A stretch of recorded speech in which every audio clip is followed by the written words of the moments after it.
మీ business ఏదైనా మీ ఊర్లో promotion చేయాలంటే అది సుమన్ టీవీతోనే సాధ్యం. ఇప్పుడే సంప్రదించండి.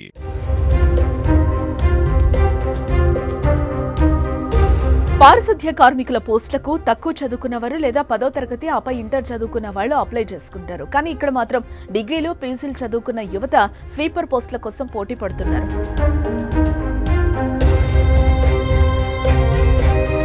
ఇది ఎక్కడో కాదు, మన దేశంలోని హర్యానాలోనే.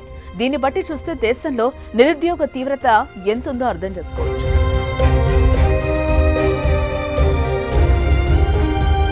హర్యానా కౌశల్ రోజ్గార్ నిగమ్ డాటా. హర్యానా యువతకు ఉద్యోగావకాశాలు కల్పించే ప్రభుత్వ సంస్థ ఇది. ఈ సంస్థ ద్వారా రాష్ట్రంలోని ప్రభుత్వ శాఖలు, మున్సిపాలిటీలు ఉద్యోగాలను భర్తీ చేస్తూ ఉంటాయి. తాజాగా స్వీపర్ ఉద్యోగాల కోసం HKRN ఒక ప్రకటన జారీ చేసి దరఖాస్తులకు ఆహ్వానించింది. ఈ ఉద్యోగాలకు ఆగస్టు 6 నుంచి సెప్టెంబర్ 2 వరకు ఏకంగా 39,990 మంది పట్టభద్రులు, 6,112 మంది పీజీ చదివిన వారు దరఖాస్తు చేసుకున్నారు. 12వ తరగతి పూర్తి చేసిన మరో 1,00,000కు పైగా దరఖాస్తు పెట్టుకోవడం ఆశ్చర్యానికి గురి చేస్తోంది.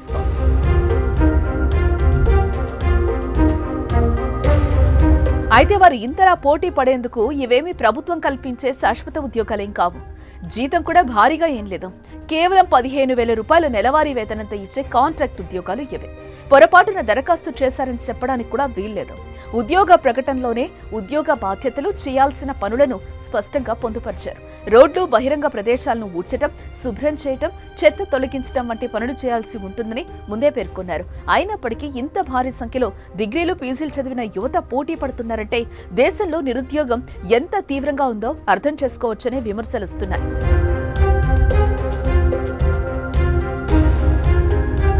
ఇక చదువుకు తగ్గ ఉద్యోగాలు దొరకకపోవటం వల్లే స్వీపర్ ఉద్యోగాలకు దరఖాస్తు చేసుకున్నట్టు అభ్యర్థులు చెప్పుకొస్తున్నట్లుగా తెలుస్తోంది. తాము ప్రస్తుతం పీజీ చదువుతున్నామని, 4 ఏళ్లుగా ఉద్యోగం లేక ఖాళీగా గడుపుతున్నామని, ఉద్యోగాలు దొరకకపోవటం వల్లే స్వీపర్ పోస్టులకు దరఖాస్తు చేసినట్లు పలువురు విద్యార్థులు ఆవేదన వ్యక్తం చేస్తున్నారు. కష్టపడి డిగ్రీలు, పీజీలు చదివి సరైన ఉద్యోగాలు లేక ఇలా స్వీపర్ పోస్టుల కోసం నిరుద్యోగులు ఎగబడటం బాధాకరమని కొందరు కామెంట్స్ చేస్తున్నారు.